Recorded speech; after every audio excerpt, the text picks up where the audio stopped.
So the last updates, I know I said it to be every 5 days, but it's probably a lot more than 5 days, and I don't know the last time I recorded a video. But the last, I can't remember what I said in the last video, but I think the last one I did, it was when I sold those clothes I told you about.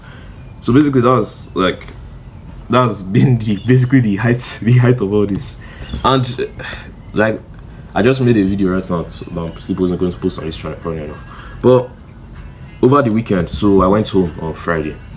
So I went home and I just realized that since I started this whole challenge stuff, like since when I chopped the school fees till today, I calculated it and it's been 5 months because it was November, around beginning of November, that I used the school fees to buy all those courses and stuff. And November, December, January, February, March, April. And when I looked at 5 months that's passed, I looked at my bank account and I had had about like maybe 14k or so. Like 14-15k thereabouts. But the things are that 14-15k, let's say like 13 of those k 13k out of that money, it was like to pay back debts. I borrowed from all these stupid loan apps again, so I used it to pay back the debt. So basically I just had like 2k left or 1.5. I basically still had no money. Sorry. So I just thought to myself that it's been 5 months, 5 fucking months. The session, not even semester, so it's coming to an end. And I've not been able to make this thing back. So I felt like such a failure at that moment. I felt so disappointed at myself that what the fuck am I doing? But it was then I now kind of started to zoom out a little bit, or zoom in more rather. I look at all the little wins I accomplished during the day. And basically the highest of it, like I said, is when I sold those clothes. But I just thought to myself, like I still said this in the previous video I just made. Like if I told you, for example, you have to, I don't know, I'm trying to think. You have to lift weights. So I give you 500 pounds. Very, very heavy. Crazy, right? 500 pounds. And this giant weight thing, you have to raise it 10 times. You have to do 10 reps. And I tell you, you have within now and the ending of this month, April. Within now and April 30th. And you must do 10 reps. So go and practice however I want to practice, train, make progress however I want to make progress. Well, by April 30th, you will come to this stage and do the 10 reps of 500 pounds. If April 30th you come to the stage and and you are not able to do the 10 reps, will it really be shocking? Like, will it really surprise anybody? No, not really. Like, because basically, like maybe you go there and you are just able to do like one, you are barely able to do one rep. Like, it won't really surprise anybody because all your life, especially if you are not very jacked, all your life you have basically never even lifted maybe 100 pounds before. You have never even lifted 50 pounds before. So thinking like wanting to now lift 500 pounds in 30 days and even failing that, is it really like bad? Like obviously it's bad because you failed, but it's like it's expected basically. Because if I now still give you the same opportunity again, I say okay, now you have another month to prepare to do another, like to still raise the 500 pounds. Now you know what, like you prepare better, and maybe you might not still be able to do 10, probably won't still be able to do 10, or maybe you might not do 4 reps now, which is significantly better than the half you previously did. Then if I give you another month again, you now maybe do 6. Then I give you like, if I now give you maybe 6 months to prepare, then maybe you might not be able to raise it. So it just made me realize like I just realized that yes, basically I'm fucking up on stuff, I've chopped my school fees in 5 months and everything. But it's like, this is just the first time. This is literally the first try. This is like me they are giving 500 pounds to raise this thing by the end of this month. Like, this is my first attempt, and it's not surprising that you fuck up. Like, it's kind of expected.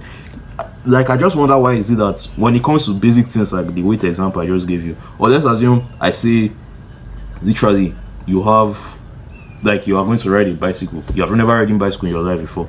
You know nothing about bicycle. You don't know how to ride it. But by the end of today, you are going to have to ride the bicycle from the beginning of this road to the end. If you do it and you are not able to ride the bicycle from the beginning of the road to the end, like, will it really surprise anybody? No, not really. Like, it's not really, like, it will be kind of expected because you have never ridden bicycle in your life. This is like your first time of trying to ride it. So if you fall off the bicycle, like, it's accepted, it's okay, like, it's supposed to happen. So I just thought to myself, then why am I now like feeling like a failure basically? Like, obviously, like I said, I failed, but this is your first attempt basically. It's just like me trying to ride the bicycle for the very first time. I fell over, and I scraped my knee, I injured my leg. Like, it's supposed to happen. Like, it's part of the process. So it's just like me trying to put myself in this type of stressful situation and make this money and all that. it's supposed to happen that you're not going to make it. Like, it's inevitable. But I'm not trying, like I said, I'm not trying to use it to justify my failures and stuff. Of course, I need to work on myself and do better. But if I'm given another 5 months again to do the exact same thing, I'm a lot more confident that I'll make it. Like, the confidence is higher now because, like, I know what and what not to do. I know, do this, please do not do this. Please, just for God's sake, don't do this. Like, because the experience is not there. It's just like when you ride the bicycle and you fall over and you scrape your knee. If you are given another chance again, you most likely will still fall over. Like, there's still a very high chance you'll fall over. But you at least you will know, okay, when I'm riding it, I shouldn't bend it this fast. If not, I'll fly away. Like, you just know what and what not to do, and you will learn. And if it's like your 20th time riding the bicycle, you easily ride it. You just ride it easily. So it's the same thing. If it's your 20th time trying to make money and stuff, you easily do it. But if it's your very first time, like, what the fuck do you expect? So basically, that's what I realized. And I also realized that just playing the game, like, basically just attempting this is like, is a privilege on its own, even though, like, obviously, like I said, everything is falling apart and stuff. But, like, it's made me realize that, you know, many of all these entrepreneur guys, so let's use Elon Musk or Jeff Bezos or whatever. If you look at many of them in their story, there was a particular season where they were basically, like, just down bad and fucking up. Like, things were just going very, very wrong. And maybe it was because of them or it was, like, external factors. But they were basically in a season in their life where things were just, like, very, very bad. But eventually, of course, they, like, overcome those things. So in terms of Elon Musk's story, the 2 times, or his story is a lot wider than that. But at the very, very beginning, when he just started, so it was him and his brother. I think maybe one of his other friends, but it was majorly him and his brother. So both of them, they were broke as fuck. They couldn't afford shit. So, but they had money. So they had money to either get an apartment or get an office, but they could not get both. So they just basically chose an office because office was cheaper. So literally for like maybe 6 months to 1 year straight, both of them lived inside this office. Imagine, they didn't even have like an apartment, they didn't have a house, they literally lived in the office. And when they wanted to like go and brush their teeth or shower, there was like a gym not far away from them, so they would literally go to the gym bathroom and, you know, take care of themselves there. And imagine living like that for 6 months to 1 year. And obviously that was not fun. That wasn't fun at all. And assuming that wasn't all, they were literally like, they just had one computer. So to you know, do all this software business and stuff, you need a lot of coding, a lot of computers and stuff. And this was more like 1990 whatever. So technology was not even really evolved like that. So they had one computer, and that computer, it was like the server during the day for them to access the website stuff they were building at the time. And it was like at night when everybody was sleeping, so they used it to code. Imagine the same computer was both the server and the developer at the same time. So it just made me realize, but that sucked. Obviously, it was not fun. But they weathered it, and obviously, like I think at the end of that phase of their life, the name of the company, I think it was like Zip2. So I think they said they sold it for whether 300 million, something like that, some crazy amount. So it just made me realize the other part of Elon Musk's life. I know I'm saying Elon Musk a lot, but the other part was when he, like Tesla, when it was Tesla just started. So I think this was like 2008 or something. And in 2008, there was like this recession, economic crash thing. Like the economy was basically just bad, very, very bad. The worst time to start business, the very, very, very worst time to start business. That was when he started. And of course, you can imagine how unfun it was. Like this guy, I literally always get inspired by his work ethic. He went and started living in the factory where they are manufacturing cars. He just started living there. He didn't even have a house again. Like he just basically lived there. And imagine how stressful, how like tough it was. At the point, he said they were like 1 day away from bankruptcy. So literally the next day we were supposed to sign paper and just be like, you know, bankrupt. So like basically failed. But you know, he was able to weather the storm again and all that. And now look at where Tesla is today. So the point I'm just trying to make is, in most of all these entrepreneur guys, like in their story, there's usually like some fucked up time. Like things were just going wrong, very, very wrong. Things were fucked. But like eventually they weathered it and all that. So I just realized that when you're, you know, actually in the game, like in the real life of business and stuff, like you're supposed to like experience these hard times. These things are supposed to happen. And as usual, you're supposed to weather it. Like it's what you're supposed to do. And if the first time it happens to you and you're not able to weather it, so you're not able to win, you still fail. Like it's like it's expected. It's just like if I go to boxing ring right now and I see some guy, you know, and they say I should beat the guy is going to knock me out. He's going to beat the shit out of me. And it's expected, like it's your first time. But if I go again, he probably will still beat me. But if I go like the 15th time, maybe I probably will not beat him, or at least we'll be even. So it's like it's just supposed to happen. That's what I just realized basically. And when I realized that, and I just realized that just playing the game alone and even failing, as long as you're just attempting, as long as you're trying, like you're already making good progress. Like that's good. Because most people don't even try, most people don't even play. So like the fact that you actually play at all, and even though obviously you failed, like it's progress, like it's growth. It's just that the failure is so big that all this little growth and stuff, you don't see it. And like I always say, if I'm given another 5 months, which obviously I still have more than 5 months, like I'm not going to die 5 months further, I'll probably do better, probably do significantly better, because I know what and what not to do. So that was basically what I realized the weekend I went on. So when I realized that, I actually just felt hope. Like I just felt from feeling like a failure to kind of just feeling proud of myself, that even though obviously like everything is going south, everything is not going my way, I'm trying, like I'm playing the game. That's all that really matters. So but similar to the video I just made right now, two main things I realized that fucked me up, or two main things that made me not make progress. Because I started asking myself like, what did I do well and what did I do wrong? I think what did I do well? I can't really think of many. But what I did wrong, I think the first thing, the things I actually did well was actually taking action. I actually did stuff. What I did wrong was not being able to stick to one main thing, because I just thought to myself, 5 months, that's more than enough time. 5 months is more than enough to make 60k. And just to make the math easy, let's assume 60k is $60. Just to make the math easy, I think it's a little higher, a little lower. But just to make the math easy, $60. 5 months is more than enough to make $60, bro. 5 months. And it doesn't matter the business model you do, whether drop shipping, copywriting, YouTube, TikTok, or which other thing again, SMMA, whatever, affiliate marketing, like any of these business models, 5 months you can make up to $60. Like and it's one another thing I also noticed, like when I was stressing out and feeling anxious and stuff, I told myself, look at the big picture of things. Literally, you are stressing over $60. You're literally stressing over $60. Like $60 right now is literally giving you anxiety. $60 is literally, making you not be able to sleep at night. Like obviously, go with my school fees and stuff. But if you look at the big picture, like $60 is not really money, bro. I would thought like there are people that are owing hundreds of thousands of dollars in debt. I just owe you like $60, and oh, my life is falling apart. So like obviously, like I said, I'm not trying to say to justify any of this stuff, but it's just when I realized all those stuff, it's like eased my stress a little bit, and I started to think a lot more rationally. So as I was saying, 5 months, any of these things will work. But so why did none of them not work? Because I basically did copywriting, I did dropshipping to some degree, I did posted my stuff on Gigi, was doing my personal brand, which other thing again, faceless channel. Like I did all this stuff. So why did none of them now work?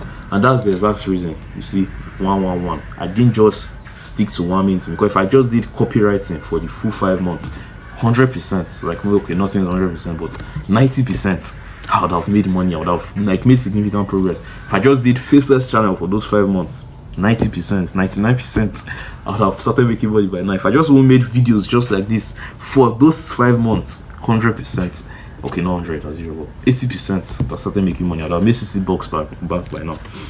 So that was the first main lesson, like just focus on one main thing. I think from like last year now, even up till now, it's crazy that it's a year, this same lesson has just been repeating itself over and over and over in my life. Just focus on one main thing, one main hustle, one main skill, one main business, one main whatever. Like that should be the main thing. Like maybe it's just better to just do one, but maybe you might try the other things, but those other things, they must not disturb this one main thing. Then the other thing again is to now like be serious with that one main thing, because the other one is I'll start today you do 2 hours of work, tomorrow you do 0, next tomorrow you do like 8 hours, and for the next 2 weeks you basically not look at it again, and you come back and do like 30 minutes. Like you're just not serious. You need to be consistent every fucking day. Show up, do. So those are the two main things. And of course there are a few other stuff, like I should sleep better, I should stop spending all day on my phone, blah blah blah, stuff like that. But those are the two main things.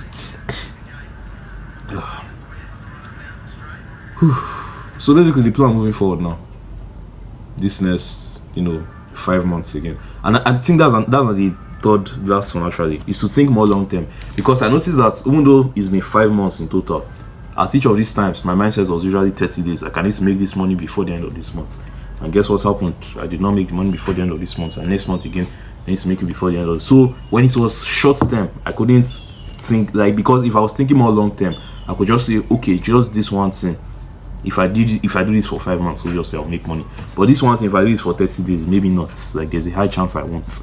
So I'll not be like, oh, then what's the thing I can do that will give me the highest chance of making money in 30 days? I'll go and jump to that one, and as usual, to not make any money in 30 days. Then look for the next one, like, just so that's now the last lesson too. More long-term thinking. So is how I want to do it now. I want to, like, think long-term, like, not, like, obviously I need to make the money for as fast as possible. I want to give myself more time to think, because when the time is longer, like, you can just work better than, you're not taking all this anxious, you're not trying to cut corners. You can actually put in quality work, because, like, there's enough time to do it. You can let the food cook. You can let it cook properly. Is one analogy I used to use. Maybe this one is not the best analogy, but maybe if you are boiling something like rice, and if you put the gas in the max, like, the rice will actually get done on time sometimes, like, to boil faster. But the problem with that is many times the thing doesn't get properly cooked, because the heat doesn't, like, circulate around it to cook it properly. And the other worst one is the thing can even get burnt if you're not careful. But if you let you put the heat at the right temperature, so you make it high enough, the rice will cook properly. So, like, let the shit cook. So basically that's it. So the plan moving forward now is to just focus on the Faceless channel. I think that's the main one on my mind right now, because obviously there are all these other business models I want to do. I think for my personal brand, I don't really want to be like, because to make money from the personal brand, it's not like it's impossible. Obviously it's very possible, and I'm very confident I could do that. Well, the type of videos I will have to make, I don't really want to make them anymore. It's, the self-improvement type videos, which is not bad, but I don't really want to do that anymore. I want to make something deeper, something I feel deeper than that. And all those ones are more like arts, storytelling type videos and stuff. But all those ones, before you can actually, like, monetize it or make money or whatever, it's going to just take longer, basically. So the personal brand is out of the picture for now. The other one is copy. So it was now basically within either copywriting or the Faceless channel. And I wanted to actually choose copywriting, because why not? But I just thought to myself, I wanted to do this Faceless channel thing now since 2020, and this 2024. So, like, why don't I just do it? Copywriting, I just really actually wanted to start doing it seriously since last year. But Faceless channel since 2020, so might as well just do that. But basically that's the updates for now. So for the next few months is to just work seriously on the Faceless channel.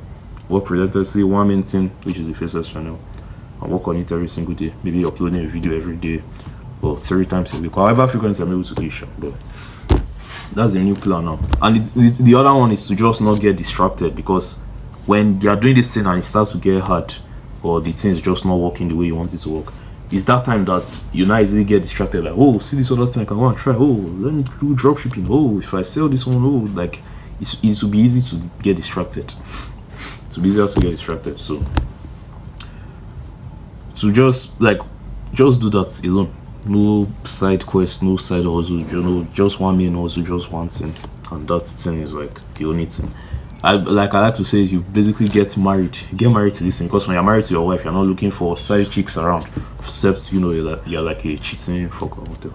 But if you are like a good man, once you marry your wife, she's your wife, she's the only chick now. No looking for other side chicks or side babes. This is the only person you're going to devote your time and energy to. So I feel like it's the same thing for business. Like, I've spent so many time now looking for other side chicks. Now it's time to just stick with one, to basically get married to one. And for now, it's the Faceless channel. So anyways, that's it for now.